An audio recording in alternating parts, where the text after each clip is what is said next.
Bismillahirrahmanirrahim. Assalamualaikum warahmatullahi wabarakatuh. Perkenalkan, kami dari kelompok 2. Kami akan memaparkan materi kami yang berjudul Penerapan Pendekatan Kognitif Sosial dalam Setting Pendidikan. Sebelumnya, perkenalkan, nama saya Andi Nurul Humairah sebagai moderator, dan kemudian ada rekan kelompok saya yaitu Melan, Putri Nur Hidayah, Rina Vinola Ivanisari, dan juga Mulisa Fitra Ramadhani. Yang terhormat Ibu Dwi Reski Anandari Sulaiman, FC, MSI, selaku dosen pembimbing kami di mata kuliah Pendidikan Psikologi, dan teman-teman sekalian yang saya banggakan.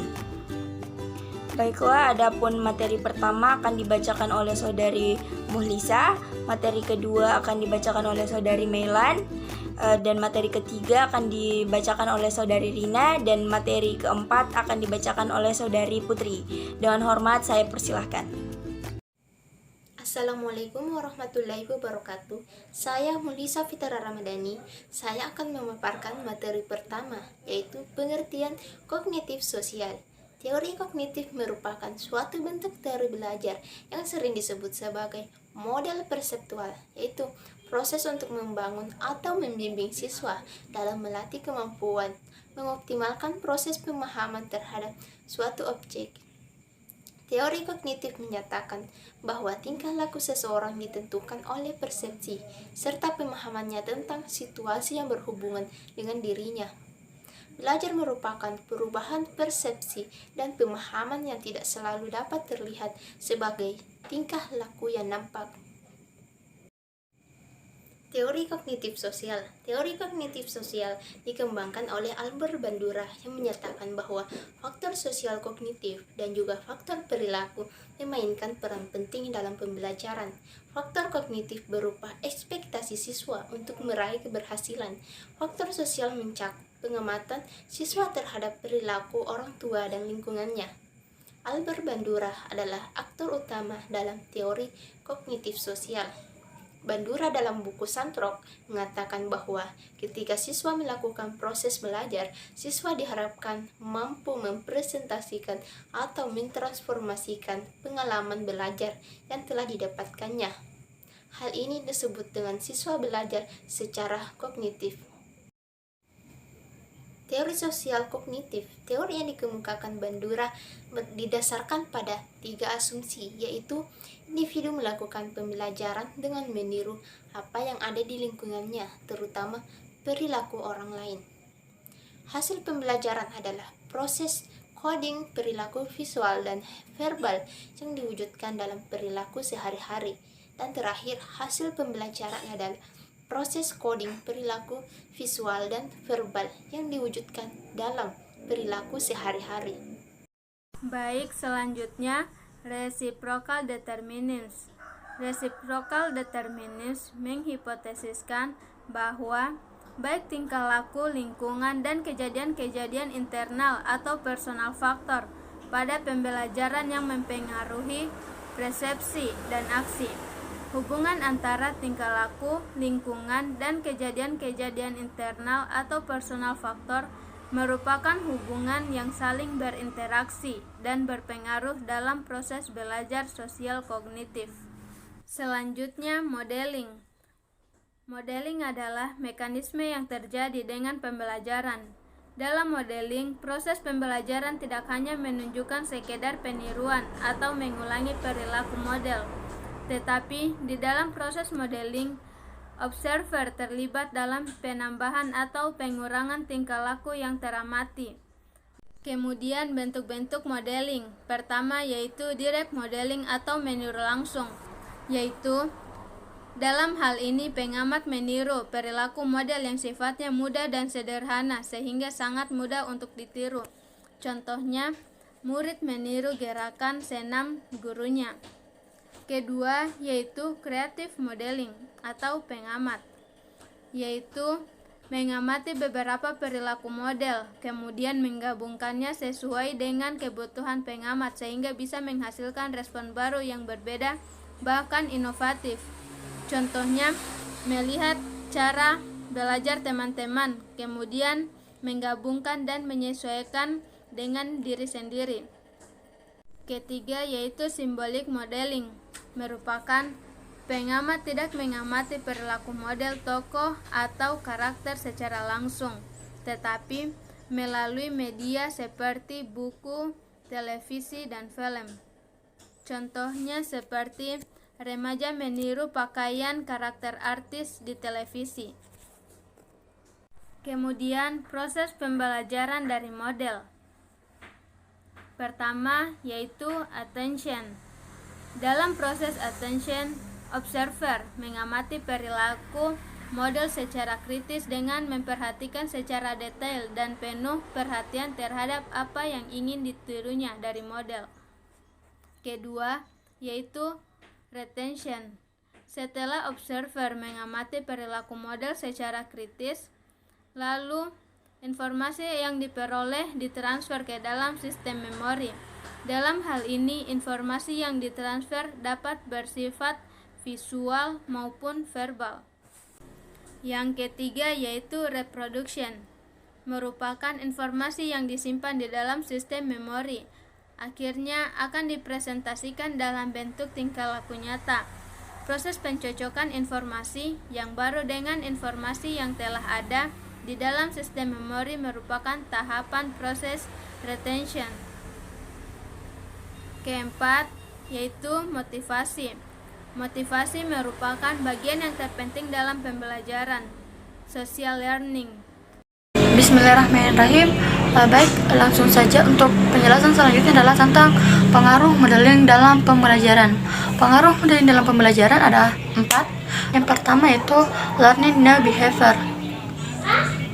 Learning new behavior ini melalui modeling observer yang akan dapat mempelajari perilaku baru yang akhirnya akan menjadi perilaku baru.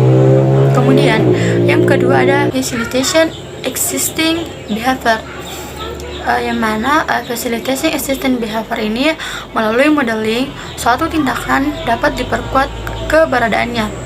Kemudian yang ketiga ada changing inhibitance. Changing inhibitance ini merupakan suatu larangan yang dapat diubah dengan cara modeling serta dapat diperkuat sehingga menjadi suatu kebiasaan.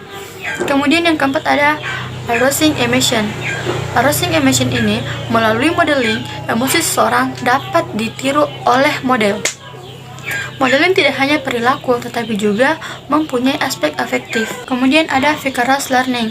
Vicarious learning adalah perilaku belajar sosial kognitif yang melibatkan model. Hanya saja pada vicarious learning, pembelajaran dalam melakukan proses modeling sangat dipengaruhi oleh tingkah laku. Arnold 2006. Vicarious learning dibagi menjadi 2. Yang pertama ada vicarious specimen frequency response dan yang kedua ada vicarious reinforcement. Selanjutnya ada self-efficacy. Self-efficacy adalah evaluasi seseorang terhadap kemampuan atau kompetensinya untuk melakukan sebuah tugas, mencapai tujuan, atau mengatasi hambatan. Evaluasi ini dapat bervariasi tergantung pada situasi. Sebagai contoh misalnya, saya sangat yakin bahwa saya mampu menyusun sebuah perabot kantor dengan mengikuti instruksi tahap demi tahap. Sama halnya dengan saya yakin saya tidak akan mampu mendaki gunung Everest sekarang ataupun nanti. Assalamualaikum warahmatullahi wabarakatuh. Saya Putra Nur Hidayah akan melanjutkan materi selanjutnya yaitu self-regulasi. Self-regulasi adalah suatu tindakan untuk melakukan pengamatan terhadap pikiran, perasaan dan perilaku sendiri hingga mampu mencapai tujuan tertentu. Tujuan konsep ini menjelaskan mengapa manusia mempertahankan pikiran dan perilakunya walaupun tidak ada reward yang berasal dari lingkungan eksternal. Konsep ini tidak dapat berjalan semestinya tanpa adanya pengaruh standar internal dari seseorang. Berikutnya yaitu implikasi dan aplikasi sosial kognitif dalam pendidikan. Yang pertama, individu bisa belajar dengan mengamati orang lain. Yang kedua, belajar merupakan proses belajar internal. Yang ketiga, perilaku diarahkan untuk mencapai tujuan tertentu. Yang keempat, perilaku pada akhirnya menjadi self-regulated. Yang kelima, perkuatan dan hukuman. Yang keenam, ketidakmunculan konsekuensi-konsekuensi yang dihadapkan. Yang ketujuh, self-regulated learning. Yang kedelapan, self-regulated problem solving. Berikutnya yaitu pengaruh teori kognitif terhadap proses belajar. Proses belajar dapat diartikan sebagai tahap perubahan perilaku kognitif. Dari uraian tersebut, kiranya teori kognitif ini menurut penulis sangat besar pengaruhnya dalam proses pembelajaran. Akibatnya, pembelajaran di Indonesia pada umumnya lebih cenderung kognitif oriented, berorientasi pada intelektual atau kognisi. Implikasinya, lulusan pendidikan atau pelajar kaya intelektual tetapi miskin moral kepribadian. Mestinya proses pembelajaran harus mampu menjaga keseimbangan antara peran kognitif dengan peran afeksi, perasaan dan emosi yang lunak, sehingga lulusan pendidikan memiliki kualitas intelektual dan moral kepribadian yang seimbang. Sekian dari saya. Assalamualaikum warahmatullahi wabarakatuh. Baik, jadi itulah tadi materi yang dapat kami sampaikan. Kemudian kami dapat menyimpulkan bahwa teori sosial kognitif atau social cognitive learning merupakan gabungan antara teori belajar behavioristik dengan penguatan dan psikologi kognitif dengan prinsip modifikasi perilaku.